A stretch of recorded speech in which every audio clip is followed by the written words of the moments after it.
Bien, son las 7 de la mañana con 10 minutos. No logramos establecer comunicación con el doctor Hernández, Iván Hernández, así que lo vamos a sacar por teléfono, doctor Hernández, ya que no lo logramos por Zoom. Doctor Iván Hernández, buenos días y gracias por estar con nosotros. Muy buenos días, mi querido amigo, y agradezco la oportunidad que me brinda para hablar con usted y sus oyentes. Doctor Iván Hernández, usted como docente de la Universidad Cooperativa ha venido trabajando en especial con la Alcaldía de Pasto por un tema que consideramos que está ganando relevancia, y es el tema de las enfermedades no infecciosas. ¿Qué es lo que está pasando con este tipo de patologías en nuestra ciudad? Qué bien. Excelente tener la oportunidad de hablar de este tema en especial. Estamos hablando acerca de las enfermedades no transmisibles, también conocidas como enfermedades crónicas. Para contextualizarlo y a sus oyentes, le puedo comentar que este tipo de enfermedades crónicas no transmisibles son la causa del 71% de las defunciones en el mundo. Estamos hablando de 41 millones de personas que mueren anualmente a causa de este tipo de enfermedades. En América Latina, la mortalidad es de aproximadamente 5,5 millones al año. En Colombia son 282.000 personas que fallecen a causa de eso. En Nariño, 5.000 y en Pasto, 1.263. De modo que, como podemos ver, este grupo de enfermedades crónicas, que se llaman así principalmente por su larga duración, y en segundo lugar, porque generalmente cuando se diagnostican, ya la enfermedad ha ocasionado suficientes daños. ¿Por qué razón? Porque prácticamente son asintomáticas. La hipertensión, por ejemplo, que es una de ellas y donde me quiero centrar en este momento, es un verdugo silencioso, está con nosotros.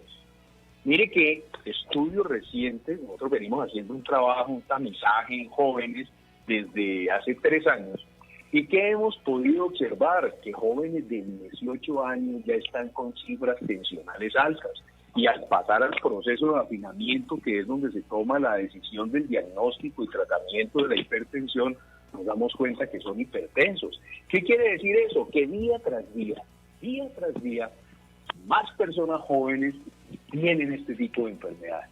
El problema es que como no nos da nada, no tenemos dolor de cabeza, no sentimos absolutamente nada, entonces no vamos al médico. No vamos al médico, no hay forma de detectarla. Y como no hay forma de detectarla, esa enfermedad sí va ocasionando día tras día lesiones a nivel de corazón, a nivel de cerebro, a nivel de riñón. Y la persona de 18 años, como está sucediendo en este momento, es que ¿cuál es el problema? Nosotros hacemos un tamizaje y le decimos, por ejemplo, a usted, vea, mi querido amigo, usted tiene un alto factor de riesgo cardiovascular, está con su presión alta, está con el colesterol alto, está con la glucosa alta, por favor diríjase a su EPS. Esta es su EPS, vaya, ya le tienen que dar la atención. La gente no va. Como no siento nada, ¿para qué voy al médico? ¿Y cuándo vamos? Cuando empezamos a sentir algo. Y cuando empezamos a sentir algo es porque se dañó el riñón, porque tenemos un ACV, un accidente cerebrovascular, o porque tenemos un preinfarto. ¿Listo? Entonces, esa es la situación que está sucediendo en este momento. Y mire usted la magnitud. Ahora bien, ¿cuál es la situación tan que las personas mayores de 50 años generalmente ya tenemos una enfermedad de estas preexistentes? Y estas enfermedades pueden cohabitar juntas, lo que denominamos entonces comorbilidad. Por ejemplo, una persona obesa muy probablemente tiene cifras tensionales altas y muy probablemente si hacemos un análisis bioquímico podemos encontrar que tiene cifras de colesterol, tiene cifras de glucosa también altas. ¿Eso qué quiere decir entonces? Que prácticamente hay varias comorbilidades ahí juntas. Está una dislipidemia, está una hiperglicemia, está el problema de las cifras tensionales altas y está unido a la obesidad, que la obesidad es otra de las enfermedades crónicas existentes. En ese orden de ideas, estas comorbilidades hacen que el individuo sea más susceptible a cualquier cualquier situación especial. Es decir, prácticamente estamos hablando de que afecta a todos sus sistemas, incluso su sistema inmune. Entonces, ¿qué va a pasar? Que son más susceptibles al ataque, por ejemplo, del COVID, la situación que estamos viviendo ahora con esta pandemia. Mire usted que la mayor mortalidad, ¿en dónde se está dando? En las personas mayores de 50 años que tienen comorbilidades. Y el problema es que hay muchas personas de 50 años que todavía no toman ningún medicamento, por ejemplo, para la presión arterial, porque no, yo no he ido al médico, yo no voy al médico. Y ojo, una de las situaciones o de los elementos de autocuidado que tiene que tener el individuo a estas alturas es la visita al médico periódica. Por lo menos una vez al año debemos ir al médico para que nos examine.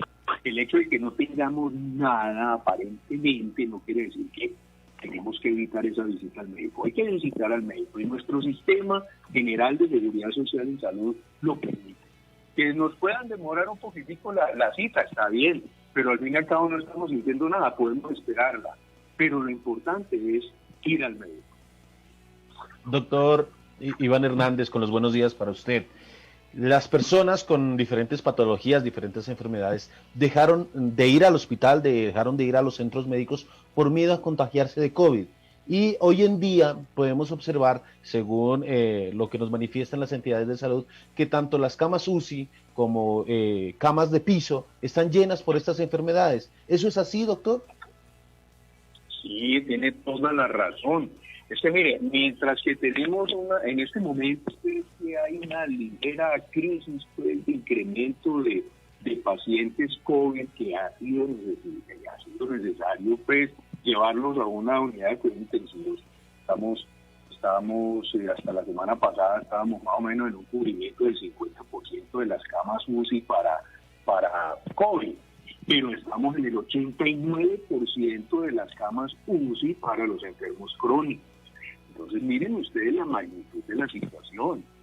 El COVID es cierto y no podemos perderlo de vista, tenemos que seguir con todas estas normas de bioseguridad para nuestras personas de más de 50 años.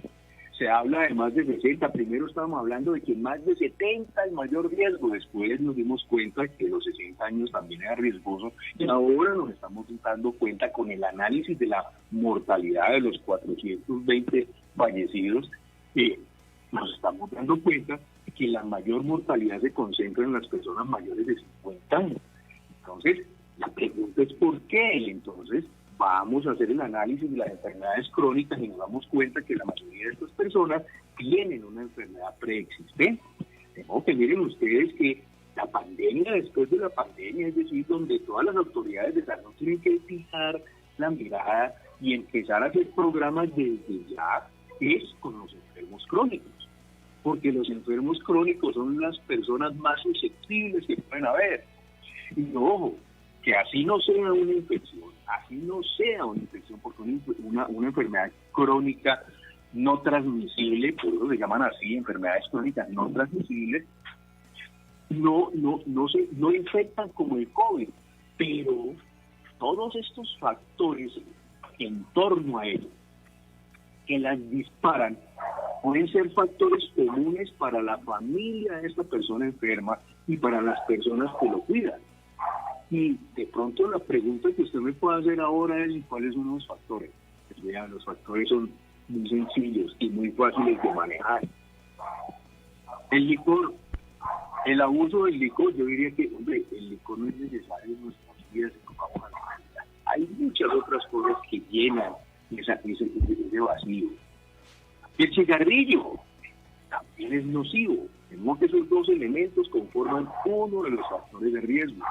El segundo factor de riesgo, nosotros no nos alimentamos bien. Le comenté que desde hace 3 años venimos haciendo un estudio en la Universidad Cooperativa de Colombia, en la Facultad de Medicina, con todo tipo de pacientes. Nos hemos centrado mucho en los jóvenes porque nos hemos dado cuenta de que ha aumentado la prevalencia de la hipertensión arterial en ellos. Pero cuando comenzamos a hacer los análisis, ¿qué es lo que comen todas estas cosas? ¿Cuáles son sus comportamientos? ¿Qué hemos visto? Que lo que más se consume en nuestro medio son productos grasos, altos en grasa. Nosotros aquí consumimos en cantidad los fritos, el hornado, el pollo bróster. El 86% de las personas consumen pollo bróster por lo menos 3 veces a la semana. ¿Eso es bueno o es malo? Bueno, lo estamos viendo reflejado entonces. ¿Por qué razón? Voy a comentar, abrir un paréntesis aquí para comentarle el por qué el consumo de estos fritos es malo. El uso del aceite es muy especial. Y resulta que nosotros por cultura decimos aquí, vea, conserve el aceite en que fritó el pollito o la carne de cerdo, guárdelo ahí, que eso le da el sabor a las papas. ¿No? Entonces, ese aceite lo utilizamos 3, 4, 5, 6 veces, es decir, hasta que ya parece un pinto. Y cuando el aceite está en esas condiciones, el aceite es altamente tóxico. ¿A qué nos referimos con altamente tóxico? Que es la materia prima para la producción de las lipoproteínas de baja densidad, que son las causantes de las acumulaciones grasas dentro de las arterias y hacen los ateromas. Por lo tanto, vamos a tener la famosa arteriosclerosis, y eso se ve representado también por cifras altas de presión arterial. Entonces hablábamos del alto consumo de grasas, con las grasas y la manera en que manejamos el aceite. Hay un chef respeto internacional, que es el señor Blumenthal, que es dueño de un restaurante famoso, una cadena famosa en el Reino Unido, que se llama El Pato Gordo, de Fat Duck. Y este señor dice que el aceite no se puede utilizar más de 3 veces. Un aceite no se puede utilizar más de 3 veces, porque después de utilizarlo 3 veces se vuelve tóxico. Tengo que hay que recomendar en las casas, en nuestras casas, a las amas de casa, que por favor ese aceitico hay que desecharlo. Pero ojo, ¿no? Una cosita aquí importante. Van a desechar el aceite, no lo bote por el vertedero, que vamos a ocasionar un problema ecológico grave. Llévenlo a la Universidad Cooperativa de Colombia. Allá la Facultad de Ingeniería Industrial lo recibe y lo convierte en biodiesel. Y se lo agradece eternamente. Volvamos nuevamente. Entonces, hábitos alimenticios altos en grasa. Eso tenemos de cambiar. Tenemos que llegar a ese 2-3. El 2-3 representa una proporción de comida sana, que es utilizar frutas y verduras diariamente. Nosotros debemos de utilizar frutas y verduras todos los días de la semana. 2 raciones de verduras con el almuerzo y con la cena, y 3 raciones de frutas entre el desayuno y el almuerzo, 1 o 2, y entre el almuerzo y la cena otra ración. Estoy hablando de raciones de 120 gramos, cosas pequeñas, tampoco pues que nos vamos a comer una piña, una papaya cada sentada. ¿Listo? Pues ahí vamos con el segundo factor, que es la mala alimentación. Y ahí vamos con la obesidad. Entonces, esta mala alimentación que mantenemos nos lleva definitivamente a el incremento de peso. Es que nuestra población, si nosotros nos ponemos a hacer un análisis concienzudo, la tendencia es a la obesidad. La mayoría de las personas se encuentran en sobrepeso. Y es que llegar al sobrepeso es muy fácil. Comienza a comer las galletitas ahorita ya decembrinas y la gaseosita como se está usando, y entonces eso nos aumenta pues notablemente. Nos comemos un arroz y eso pues nos aumenta una libra. Entonces, la obesidad es el tercer factor relacionado que podemos modular, que podemos controlar. De ahí que sigue, no estamos haciendo ejercicio. Vemos que los gimnasios están llenos de gente joven, que le guste, que se preocupa por su cuerpo. Pero, ¿qué porcentaje de la población en realidad es esa? Vámonos a las universidades. La mayoría de los jóvenes no hacen ejercicio. ¿Por qué no hacen ejercicio? Porque le echan la culpa a todo este trabajo académico. Es que hay tantas cosas y hay que leer tanto, hay que estudiar tanto que no tenemos tiempo. ¿Será cierto? Y lo mismo nosotros, salimos tan cansados del trabajo que llegamos a la casa y queremos echarnos. ¿Listo? Pero no, hay que hacer ese plus adicional. Llegó a su casa, bueno, descanse un momento, coja a su mascota que la tiene, salga y camina 15 minutos. 20 minutos, excelente, eso es lo que necesitamos todos los días, esos 15 o 20 minutos de acción plus sobre lo que hacemos. No, pues que yo me voy caminando todos los días hasta el trabajo. No. ¿Quién dijo? Eso es la rutina, eso es lo que normalmente hago. Tenemos que hacer un plus adicional, algo más, así estemos muertos del cansancio, hagamos un plus de 15 a 20 minutos diarios. Y el último factor es precisamente la presión arterial.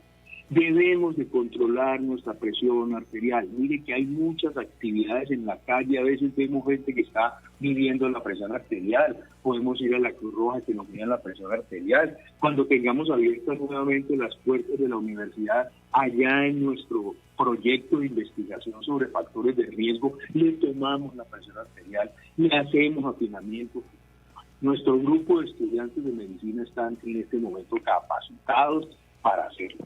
De modo que 5 factores que debemos tener en cuenta, que debemos controlar para tratar de disminuir ese impacto fuerte que nos está generando la presencia de las enfermedades crónicas no transmisibles.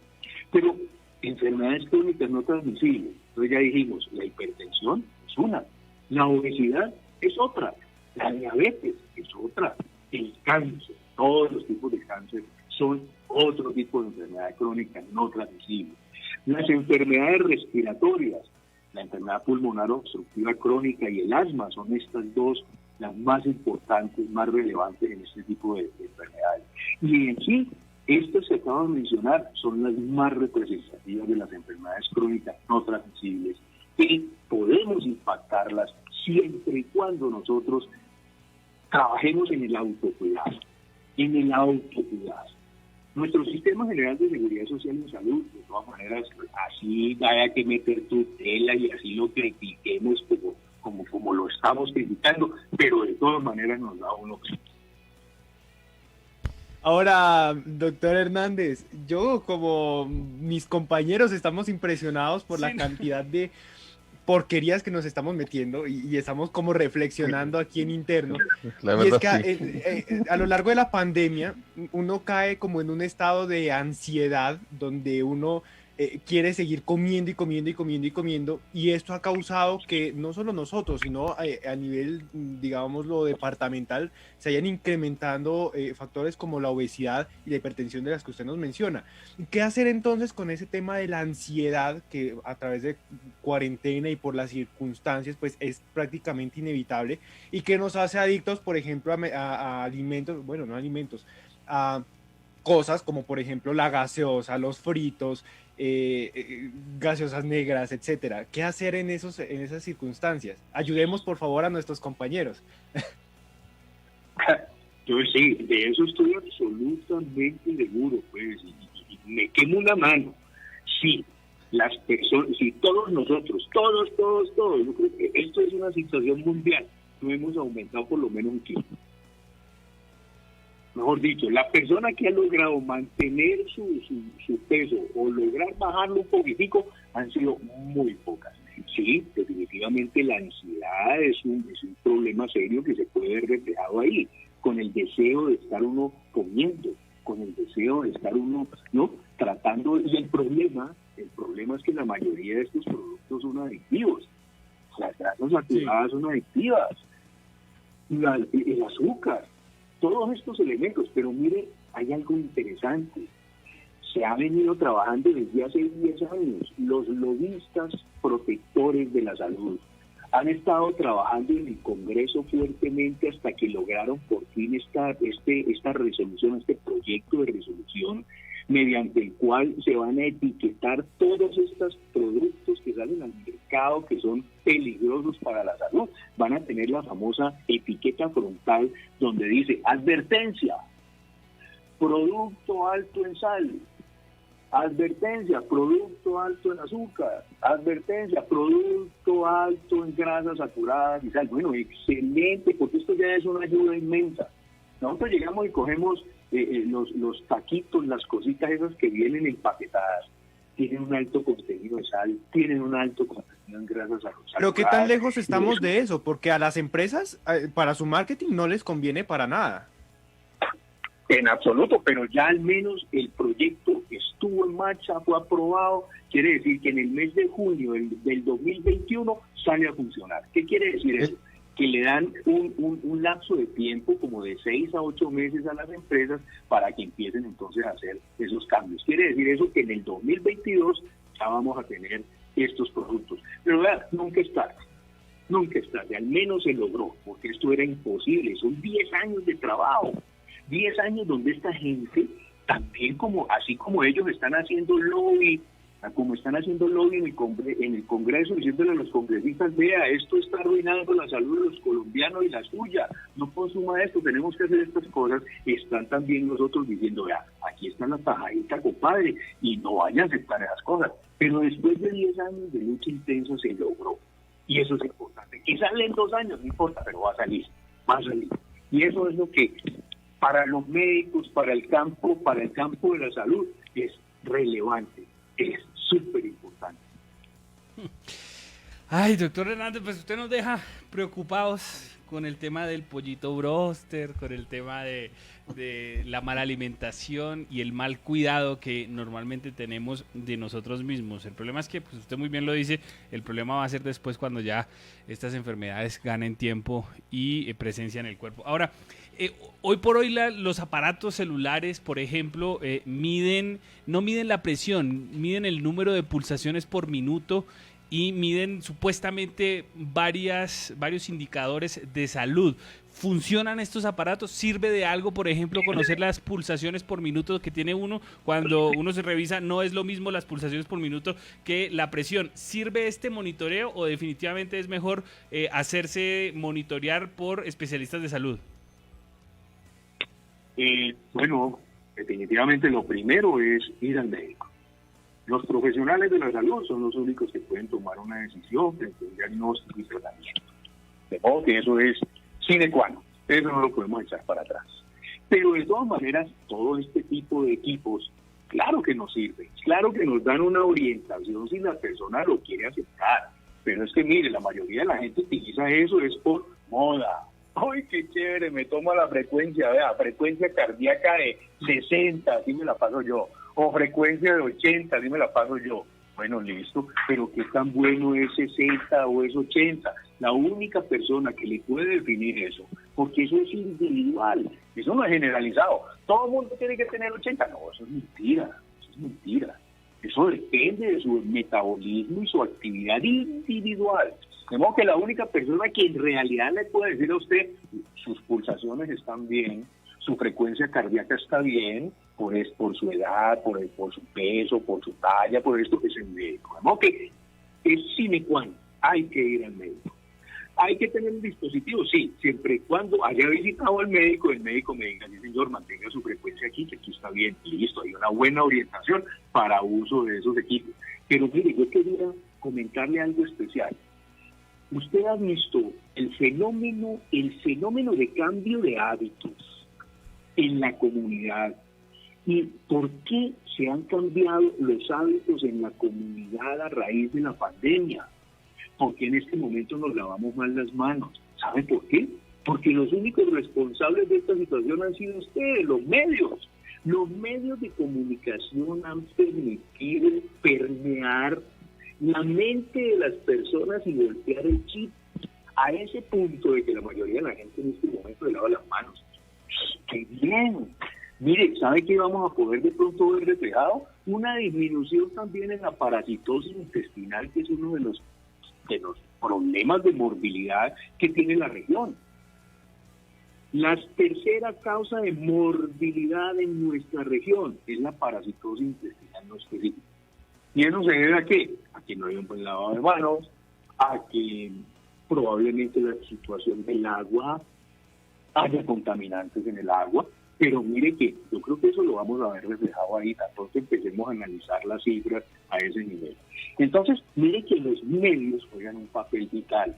Qué que después de esta pandemia o ya durante este periodo empecemos con los medios a trabajar este tipo de situaciones, a decirle a la gente, oiga, por favor, consuma verduras y frutas, el 2-3, haga el 2-3 diariamente, que eso es bueno para su salud. Si usted comienza a hacer el 2-3 diariamente, una de las cosas donde se ve reflejado ese 2-3 es en la evacuación intestinal. Usted ya va a poder evacuar sus intestinos con más facilidad y más tranquilidad. Que generalmente uno de los problemas que acompañan a la gran mayoría de las personas es que hacen popó como cabra, dos bolitas y punto, se acabó. Y resulta de que yo me había comido 125 gramos de carne, 2 papas, un bulto de arroz, una cantidad de cosas, y lo que hago del cuerpo después de toda la comida son 2 cositas ahí, 2 bolitas chiquitas. Eso no puede ser. Y eso ya está aumentando el peso de la gente. Entonces, si usted tiene una buena evacuación, si usted utiliza sus verduras y frutas, le van a facilitar ese tránsito y va a ver usted cómo las 2 bolitas se van a convertir casi en media libra. Son 400 gramos diarios que usted va a bajar definitivamente si hace una buena dieta. Ahora, doctor Hernández, el tema de la alimentación es bastante complejo, pero hay gente que dice, no, ya esta cuarentena me engordé, subí unos cuantos kilitos, pero dejo de comer en diciembre o como en diciembre y en enero, de enero a agosto, dejo de comer y listo, adelgazo. ¿Es la forma saludable de pronto contrarrestar lo que hemos ingerido, dejando de comer o comiendo más, en menos cantidades? Uy, mire que usted acaba de comentar algo que santo cielo es súper peligroso. Los ayunos prolongados no son buenos y de hecho su organismo reacciona rápidamente y le dice a gritos, mire, no haga eso. Cuando usted hace un ayuno, por ejemplo, hoy se levantó usted con las ganas de no comer y hasta ayer venía comiendo normalmente. Hoy no como y mañana no como, va a hacer 3 días de ayuno. Pues resulta de que empezó su labor y al cabo de 1 hora comienza a sentirse mareos, comienza a sentir usted malestares de todo tipo. ¿Qué está diciendo su organismo? Por Dios, no haga eso. Y es que le voy a contar una historia. Le voy a contar una historia que viene desde hace 38.000 años. 38.000 años cuando apareció el hombre sobre la tierra. Y entonces resulta que el hombre cuando apareció sobre la tierra era una presa más de los depredadores. ¿Eso qué quería decir? Que el hombre tenía que salir, comer alguna cosa y esconderse porque no lo comía. En ese orden de ideas hay unos genes que son los genes de reserva energética. Esos genes de reserva energética que permitían que el individuo pudiera tener espacios de inercia, es decir, varios días sin comer, como pasa por ejemplo con las fieras, como pasa con los leones, con los tigres. Ellos comen es cuando tienen hambre. Entonces matan hoy, se comen el venado hoy y de pronto en 2 días vuelven nuevamente a cazar porque ya les dio hambre. Entonces es porque hay unos genes que se encargan básicamente de mantener la energía del individuo. En nosotros operaban las cosas exactamente igual, pero resulta que nosotros comenzamos a congregarnos, conocimos el fuego, nos volvimos sedentarios, ya nos radicamos en un sitio y entonces esos genes se reprimieron. No quiere decir que dejaron de existir, no, los genes están allí, pero están reprimidos debido al efecto ambiental que se generó. ¿Qué pasa entonces? Miren lo interesante.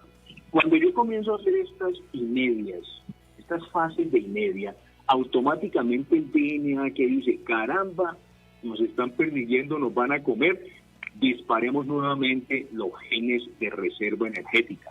Y entonces, inmediatamente nos volvemos como los lechones, con un índice de conversión de 1 a 1.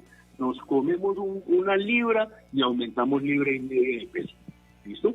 Entonces, se dan los famosos efectos de rebote y usted notará que hay gente que hace esas inedias y ese tipo de ayunos y resulta de que al mes bajaron 4 kilos, pero a los 4 meses tienen 12 kilos de más. Entonces son efectos de rebote.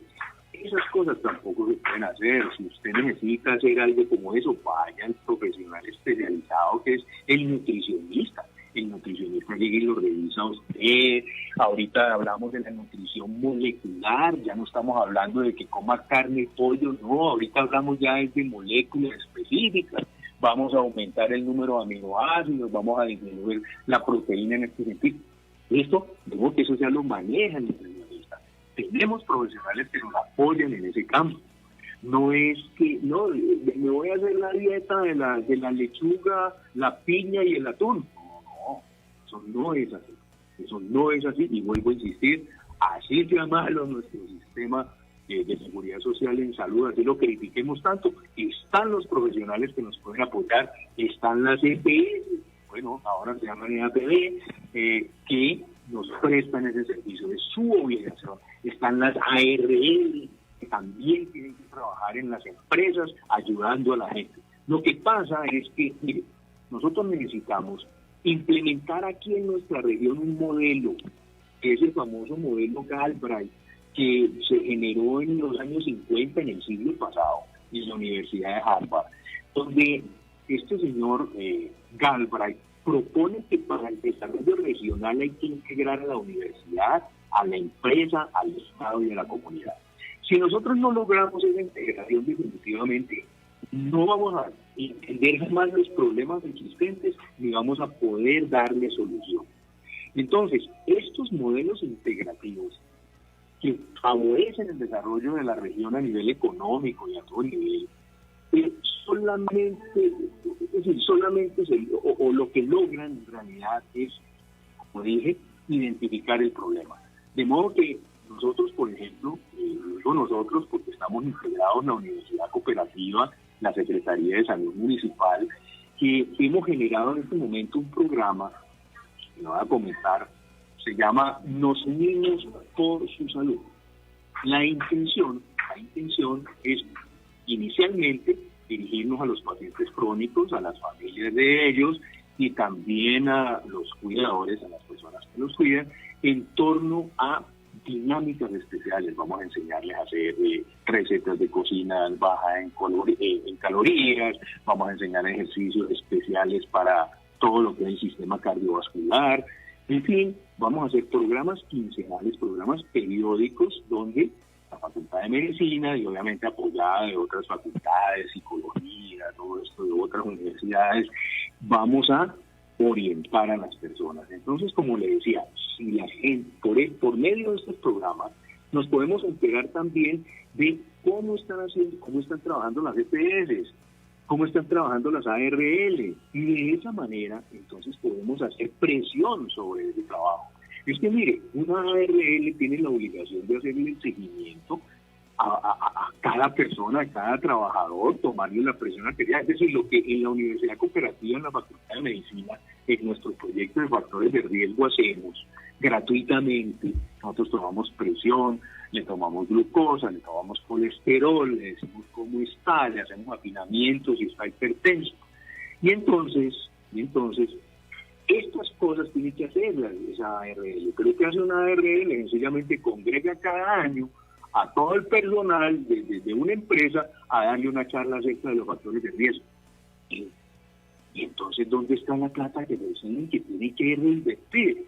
Las EPS tienen que tener estos programas, no solamente para los crónicos, sino para las personas que están normales. Esas son importantísimas, tan importantes como los crónicos, porque al fin y al cabo los crónicos ya es gente que está recibiendo un tratamiento, gente que se vuelve de alto costo para el sistema y no están trabajando donde debe ser. Es la gente que en el momento no tiene nada y que tenemos que protegerla, enseñarle el autocuidado para que no tengamos entonces en cuestión de 10 años más pacientes crónicos. Pues sí, importantísimo. Ahora, doctor Hernández, se viene diciembre, viene una época donde todos estamos acostumbrados a las empanaditas, a los friticos, el pollito, el pavo, la gaseosa, etcétera. ¿Cómo hacer que esta época, por ejemplo, no nos afecte en la salud aún más, viniendo de un periodo tan álgido como del que venimos de encierro y de ansiedad? ¿Qué recomendaciones darle a la ciudadanía y a los oyentes del Contraste Noticias a esta hora para intentar cuidarnos, sobre todo en diciembre? Se llama CSLN. CSLN. Coma solo la mitad.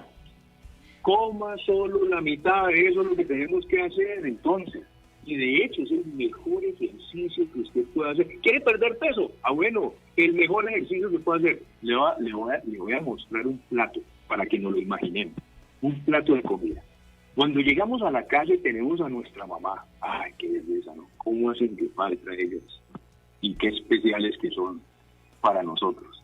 Llegamos y obviamente es el cuidado especial para nosotros. Entonces, la cantidad de arroz allí, la taza y media de arroz, las 2 papitas, que son papitas como de 200 gramos cada una, el pedazo de carne ahí con su gordito bien rico, frito, y la ensaladita. Entonces, ¿qué hacemos? Mamá, présteme un plato. Y entonces cojo la mitad del arroz y la paso a ese plato. Una papa de las 2 la paso a ese plato. La mitad de la carne la paso a ese plato. Eso sí, la ensaladita déjemela ahí enterita, esa no la vaya a dividir. Y coma siempre la mitad. Coma siempre la mitad. CSLM. Me pusieron un plato de empanadas ahora en la novena. Vea, dame 2 empanadas, la natilla, el buñuelo. Cómase la mitad del buñuelo, cómase la mitad de la natilla y cómase una empanada. No necesita más. No necesita más. Es que tenemos que aprender también a regular esa ansiedad. Nosotros vemos una cantidad de comida en el plato y hasta que no se vaya el último arroz no estamos tranquilos. Así que vemos como un tanque después. No, tenemos que empezar a regular también nosotros. Por eso hablamos de autocuidado. Autocuidarse, autorregularse. Eso tenemos que hacer. CSLM, clarito. Coma solo la mitad. Bueno, ahí está. Coma solo la mitad. Coma solo la mitad. Doctor Iván Hernández, de verdad le agradecemos mucho su tiempo. Créame que nos hace reflexionar y nos hace analizar, y mucho más en una época tan compleja como la que vamos a vivir en materia alimenticia por el fin de año y la época de carnavales o fiestas en nuestro departamento de Nariño. Nos pone a pensar y de verdad que le agradecemos por sacarnos un poquito de COVID, porque sí, claro, el COVID es una realidad, pero no es lo único, y este tipo de enfermedades y de dificultades en la salud pues terminan siendo hasta más preocupantes, porque la mortalidad producida por COVID se da en personas con comorbilidades como estas patologías. Así que de verdad muchas gracias, gracias por permitirnos despertar y por las recomendaciones que nos hace para esta época de fin de año. Que tengan buen día y muchas gracias por su tiempo, doctor Hernández. Igualmente, muchas gracias por esta invitación, muchos saludos y una feliz Navidad para todos sus oyentes y para ustedes. Y nuevamente hay que cuidarse, coma verduras, coma frutas, eso le mejora el tránsito intestinal y le aseguro que le disminuye en gramos diariamente su peso. Seguro que sí, a cuidarnos. Doctor Hernández, buen día. Felicidades.